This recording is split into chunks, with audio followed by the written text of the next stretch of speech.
ಹಿರೇಮನಿ, ಸೋಮಪ್ಪ ಕಮ್ಮಾರ, ಲಕ್ಷ್ಮಣ ದೊಡ್ಡಮನಿ ಇತರರ ಮೇಲೆ ಧಾರವಾಡದ ಉಪನಗರ ಠಾಣೆಯಲ್ಲಿ ಕೇಸ್ ದಾಖಲಾಗಿದೆ. ಸೊ ಈಗ ಕಾಂಗ್ರೆಸ್ ಮುಖಂಡನೊಬ್ಬ ನಡೆಸಿರ್ತಕ್ಕಂತ ಹಲ್ಲೆ ಅಂತ ಹೇಳಲಾಗ್ತಾ ಇದೆ. ವಿಶ್ವ ಮಹಿಳಾ ದಿನದಂದೇ ಧಾರವಾಡದಲ್ಲಿ ಮಹಿಳೆಯ ಮೇಲೆ, ಅದರಲ್ಲೂ ಇವರು ವಕೀಲರಿದ್ದಾರೆ, ವಕೀಲೆ ಇವರು.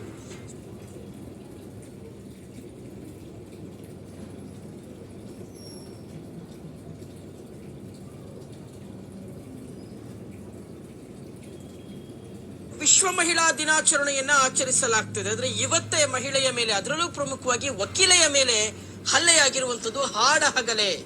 ಸರ್ಕಾರಿ ಕಚೇರಿಯ ಆವರಣದಲ್ಲೇ ಮಹಿಳೆಯ ಮೇಲೆ ಅಟ್ಯಾಕ್ ಆಗಿದೆ. ಡಿಡಿಪಿಐ ಕಚೇರಿಯ ಹತ್ರ ಮಹಿಳಾ ಲಾಯರ್ ಮೇಲೆ ಹಲ್ಲೆಯಾಗಿರುವಂತದ್ದು. ಕಾಂಗ್ರೆಸ್ ಮುಖಂಡನೊಬ್ಬ ಪ್ರಕರಣದ A1 ಆರೋಪಿಯಾಗಿದ್ದಾನೆ. ಸಿಸಿಟಿವಿಯಲ್ಲಿ ವಕೀಲೆಯ ಮೇಲೆ ಹಲ್ಲೆ ನಡೆಸಿರ್ತಕ್ಕಂಥ ದೃಶ್ಯ ಈಗ ದಾಖಲಾಗಿದೆ. ಮೋಹನ ಹಿರೇಮನಿ, ಸೋಮಪ್ಪ ಕಮ್ಮಾರ, ಲಕ್ಷ್ಮಣ ದೊಡ್ಡಮನಿ ಇತರರ ಮೇಲೆ ಧಾರವಾಡದ ಉಪನಗರ ಠಾಣೆಯಲ್ಲಿ ಕೇಸ್ ದಾಖಲಾಗಿದೆ. ಸೊ ಈಗ ಕಾಂಗ್ರೆಸ್ ಮುಖಂಡನೊಬ್ಬ ನಡೆಸಿರ್ತಕ್ಕಂತ ಹಲ್ಲೆ ಅಂತ ಹೇಳಲಾಗ್ತಾ ಇದೆ.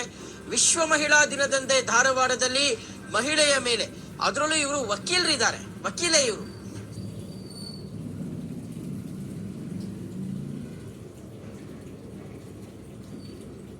ವಿಶ್ವ ಮಹಿಳಾ ದಿನಾಚರಣೆಯನ್ನ ಆಚರಿಸಲಾಗ್ತದೆ. ಆದ್ರೆ ಇವತ್ತೇ ಮಹಿಳೆಯ ಮೇಲೆ, ಅದರಲ್ಲೂ ಪ್ರಮುಖವಾಗಿ ವಕೀಲೆಯ ಮೇಲೆ ಹಲ್ಲೆಯಾಗಿರುವಂತದ್ದು ಹಾಡಹಗಲೇ. ಸರ್ಕಾರಿ ಕಚೇರಿಯ ಆವರಣದಲ್ಲೇ ಮಹಿಳೆಯ ಮೇಲೆ ಅಟ್ಯಾಕ್ ಆಗಿದೆ. ಡಿಡಿಪಿಐ ಕಚೇರಿಯ ಹತ್ರವೇ ಮಹಿಳಾ ಲಾಯರ್ ಮೇಲೆ ಹಲ್ಲೆಯಾಗಿರುವಂತದ್ದು. ಕಾಂಗ್ರೆಸ್ ಮುಖಂಡನೊಬ್ಬ ಪ್ರಕರಣದ A1 ಆರೋಪಿಯಾಗಿದ್ದಾನೆ.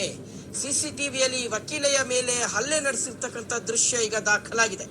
ಮೋಹನ ಹಿರೇಮನಿ, ಸೋಮಪ್ಪ ಕಮ್ಮಾರ, ಲಕ್ಷ್ಮಣ ದೊಡ್ಡಮನಿ ಇತರರ ಮೇಲೆ ಧಾರವಾಡದ ಉಪನಗರ ಠಾಣೆಯಲ್ಲಿ ಕೇಸ್ ದಾಖಲಾಗಿದೆ.